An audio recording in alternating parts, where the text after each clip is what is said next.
আসসালামু আলাইকুম, welcome to my channel. আশা করি আমার সকল ভিউয়ার্স আল্লাহর রহমতে সবাই ভালো আছেন।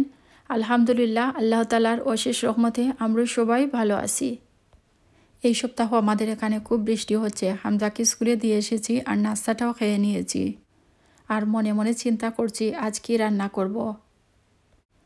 ফ্রিজ খুলে আমি কিছু ফ্রোজেন ভেজিটেবল আর মাছ বের করে নিয়েছি।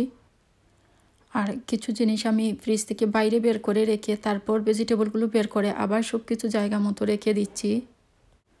ভেজিটেবলগুলো খুঁজে পাচ্ছিলাম না, তাই আমি উপরেরগুলো সরিয়ে একটু চেক করে তারপর বের করে নিয়েছি। তাই সব কিছু বের করে আবার জায়গা মতো রেখে দিতে হচ্ছে। আর এখানে একটা বয়াম দেখতে পাচ্ছেন, এখানে আমি ধনিয়া পাতা কেটে রেখে দেই। কেননা কোনো সময় বেশি ধনিয়া পাতা আনলে ওগুলো ফ্রিজে থেকে পচে যায়, আর ধুয়ে কেটে ডিপ ফ্রিজে রেখে দিলে আর নষ্ট হয় না, যে কোনো সময়ই ইউজ করা যায়। কোনো সময় আমি কাঁচামরিচও এভাবে কেটে ডিপ ফ্রিজে রেখে দেই। আমি 2 পিস মৃগেল মাছ বের করে নিয়েছি আর এখন এগুলোকে পানি দিয়ে ভিজিয়ে রেখে দিচ্ছি। তারপর পরিষ্কার করে কেটে লবণ দিয়ে ভিজিয়ে রাখবো। তারপর পরিষ্কার পানি দিয়ে আবারও ভালো করে ধুয়ে নিব। আমি 2 প্যাকেট ফ্রোজেন পটল বের করে নিয়েছি। আমি আগে কখনো রান্না করেছি কিনা আমার মনে নেই, তাই আমি আজ একটু চিন্তা করছি রান্না করার পরে সেটাকে কেমন হবে, খেতে ভালো লাগবে কিনা। কেননা কিছু ফ্রোজেন ভেজিটেবল এনে রান্না করে আর খাওয়া যায় না, ফেলে দিতে হয়। আমি এখন 2টো পেঁয়াজ গ্রেট করে নিচ্ছি। মাছের তরকারি রান্না করার জন্য আমি বেশিরভাগ সময়ই পেঁয়াজ গ্রেট করেই দিয়ে দেই। আর চিকেন আর মাংস রান্না করার সময় পেঁয়াজ কেটেই দিয়ে দেই, কুচি কুচি করে কেটে দিয়ে দেই। এখন আমি আপনাদের একটা কথা বলতে চাই। আসলে আমি ধন্যবাদ জানাতে চাচ্ছি সকল ভিউয়ার্স ও সাবস্ক্রাইবারদের, যারা আমাকে অলরেডি সাবস্ক্রাইব করেছেন, আমার ভিডিওগুলো দেখছেন, আমাকে সাপোর্ট করে যাচ্ছেন আর অনেক সুন্দর সুন্দর কমেন্ট করে তাদের মন্তব্য জানান। তাদেরকে অসংখ্য অসংখ্য ধন্যবাদ। সবসময় আল্লাহ তাআলার কাছে দোয়া করি আল্লাহ তাদের সকল মনোবাসনা পূর্ণ করেন। সবারই আসলে কেউ ভালো কিছু বললে যেমন খুব ভালো লাগে, তেমনি খারাপ কিছু বললেও কিন্তু খুবই খারাপ লাগে। সবাইকে অনেক অনেক ধন্যবাদ যারা অলরেডি সাবস্ক্রাইব করেছেন তাদেরকে, আর যারা ভবিষ্যতেও করবেন তাদের জন্য রইল অনেক অনেক শুভকামনা। মাছগুলোকে ভালো করে পানি জড়িয়ে নিয়ে এখন এর মধ্যে দিয়ে দিচ্ছি আমি কিছু লবণ, মরিচের গুঁড়ো আর সামান্য পরিমাণে হলুদের গুঁড়ো দিয়ে ভালো করে মেখে নিব। কেউ চাইলে শুধু হলুদের গুঁড়ো দিয়েও মেখে নিতে পারেন। মেখে রেখে মাছগুলোকে আমি 20 মিনিটের মতো রেখে দিব। তারপর এগুলোকে আমি তেলে ভেজে নিব। আমি চুলাতে প্যান বসিয়ে তাতে কিছু সামান্য পরিমাণে কিছু তেল দিয়ে দিচ্ছি। এরপর যখন তেল গরম হয়ে যাবে তখন এর মধ্যে দিয়ে দিচ্ছি মেখে রাখা মাছগুলোর এক পাশ যখন ভাজা হয়ে যাবে তখন অপর পাশও ভেজে নিব। আসলে এদেশে আমরা ফ্রোজেন মাছ পাই আর ফ্রেশ মাছ পাই না, আর এগুলোকে একটু ভালো করে ভেজে নিলে খেতেও অনেক ভালো লাগে। মাছের এক পাশটা যখন ভাজা হয়ে যাবে তখন অন্য পাশটাও ভেজে নিব। তারপর এগুলোকে তুলে রেখে দিব। এই প্যানটা যেহেতু ননস্টিকের না, তাই একটু সাবধানেই মাছ নাড়াচাড়া করতে হয়। নিচে লেগে যায়, তাই ভেঙে যেতে পারে, তাই একটু সাবধানেই নাড়তে হয়। এই প্যানের মধ্যে আমি আরও কিছু তেল দিয়ে দিচ্ছি। আর যখন তেল গরম হয়ে যাবে তখন তাতে রসুনের পেস্ট দিয়ে দিচ্ছি। তারপর গ্রেট করে রাখা পেঁয়াজও দিয়ে দিচ্ছি। আমি 2টো পেঁয়াজ দিয়েছি 2 প্যাকেট পটলের জন্য। আপনি আপনার পছন্দ মতো কম বা বেশিও দিতে পারেন। ভালো করে নেড়ে পেঁয়াজ কষিয়ে নিতে হবে। আর এর মধ্যে আমি পরিমাণ মতো লবণও দিয়ে দিচ্ছি। লবণটা একটু আন্দাজ করে দিতে হবে, কেননা অলরেডি আমি মাছ ভাজার মধ্যেও কিছু লবণ দিয়ে দিয়েছি। কিছুক্ষণ পেঁয়াজগুলোকে ভালো করে এভাবে নেড়ে কষিয়ে নিতে হবে। যখন পেঁয়াজ কষানো হয়ে যাবে তখন এর মধ্যে আমি খুবই সামান্য পরিমাণে পানি দিয়ে দিব। এতে করে গুঁড়ো মশলা দিলে মশলা আর পুড়ে যাবে না। গুঁড়ো মশলার মধ্যে দিয়ে দিচ্ছি 1 টিস্পুন ধনিয়ার গুঁড়ো, 1 টিস্পুন জিরার গুঁড়ো, 1 টিস্পুন থেকে কিছুটা কম হলুদের গুঁড়ো, আর মরিচের গুঁড়ো দিয়ে দিচ্ছি 2 টিস্পুন থেকে কিছুটা বেশি। যে কোনো মশলাই যার যার পছন্দ মতো কম বা বেশি দিতে পারেন। তারপর মশলাগুলো ভালো করে নেড়ে কষিয়ে নিচ্ছি। ভালো করে মশলা কষানো হলে মশলার আর কোনো গন্ধ থাকবে না, আর খেতেও ভালো লাগবে। মশলা ভালো করে কষিয়ে নিয়ে এর মধ্যে আমি দিয়ে দিচ্ছি 1 কাপ পানি। তারপর ভালো করে নেড়ে মিশিয়ে দিচ্ছি পানি আর মশলা সব কিছু। তারপর ঢেকে রেখে দিব 5-7 মিনিটের জন্য। পটলগুলোকে কিছুক্ষণ পানিতে ভিজিয়ে রেখেছিলাম। এখন এর ভিতরের বিচির দিকটা আমি ফেলে দিচ্ছি। তা না হলে খেতে ভালো লাগবে না। সবগুলো পটলের বিচি আমি এভাবে ফেলে দিয়েছি। মশলা কষানো হয়ে গেছে, এখন আমি একবার নেড়ে দিচ্ছি। তারপর পটলগুলোও আমি দিয়ে দিব এই মশলার মধ্যে। তারপর ভালো করে নেড়ে মিশিয়ে নিব। ভালো করে নেড়ে পটলগুলো মশলার সাথে মিশিয়ে ঢেকে রেখে দিব কিছুক্ষণের জন্য। কিছুক্ষণ পটলগুলো কষিয়ে নিব।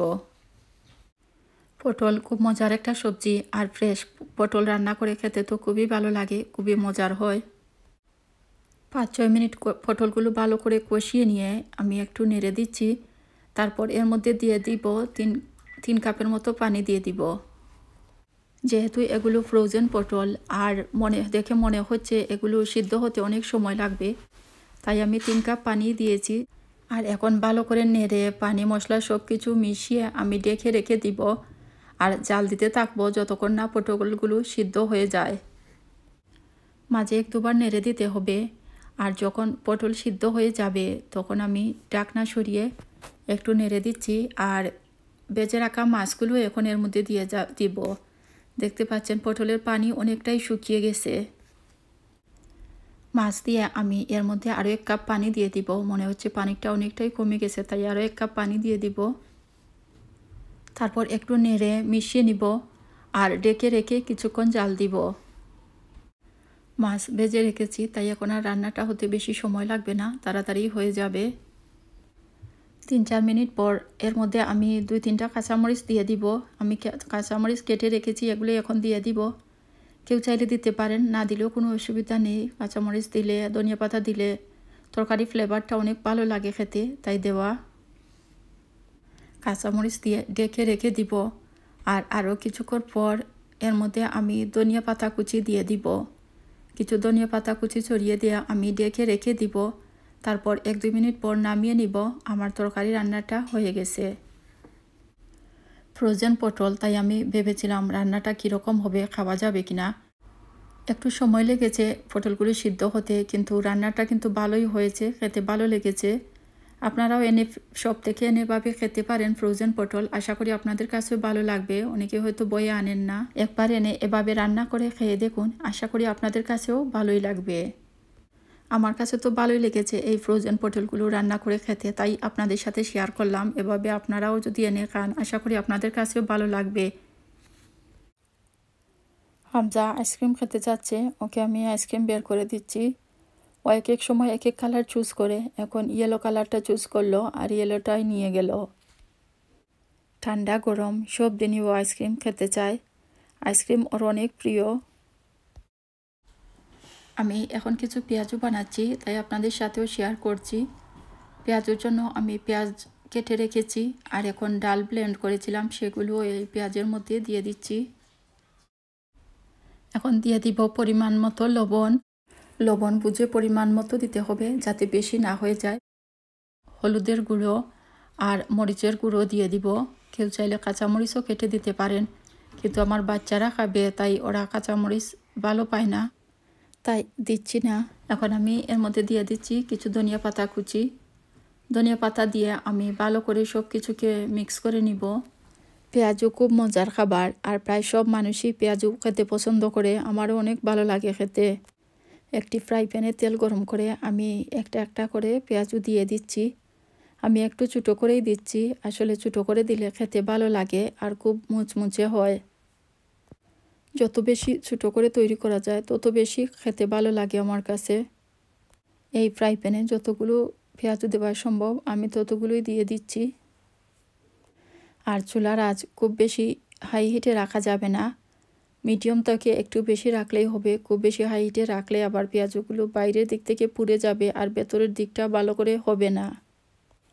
পোলাও অথবা খিচুড়ির সাথেও পেঁয়াজু খেতে খুব ভালো লাগে, আবার গরম ভাতের সাথেও কিন্তু ভালো লাগে। আমি মাঝে মধ্যে খাই।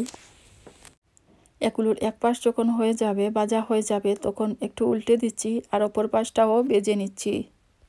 পেঁয়াজগুলোকে ভালো করে ভেজে ব্রাউন করে তারপর আমি নামিয়ে নিব আর একটি কিচেন টিস্যুর উপর রেখে দিব। টিস্যু পেপার এক্সট্রা অনেক তেলই চুষে নিবে, আর পেঁয়াজগুলোও খেতে ভালো লাগবে। সস মেয়োনিজ বা এমনিতেও খেতে এগুলো খুবই ভালো লাগে। আর গরম গরম সাথে সাথে খেয়ে নিলেই অনেক ভালো, অনেক ক্রিস্পি লাগে খেতে। অনেক অনেক ধন্যবাদ সবাইকে আমার আজকের এই ভিডিওটি দেখার জন্য। ভালো লাগলে লাইক শেয়ার করবেন আর কমেন্ট করে জানাবেন কেমন লাগলো। আর আপনাদের সুন্দর কমেন্ট পড়তে আমার খুবই ভালো লাগে। যারা অলরেডি সাবস্ক্রাইব করেছেন তাদেরকে অনেক অনেক ধন্যবাদ। আর যারা এখনও সাবস্ক্রাইব করেনি তাদেরকে সাবস্ক্রাইব করবার অনুরোধ রইল। আর পাশে থাকা বেল আইকনটিও প্রেস করে রাখবেন, এতে করে আমি যখনই কোনো ভিডিও আপলোড দিব তখনই সাথে সাথে পেয়ে যাবেন। সবাই অনেক অনেক ভালো থাকেন, সুস্থ থাকেন, সবাই আমাদের জন্য দোয়া করবেন। আর আমিও সবার জন্য অনেক দোয়া করি। আর আজ এখানেই শেষ করছি। আল্লাহ হাফেজ।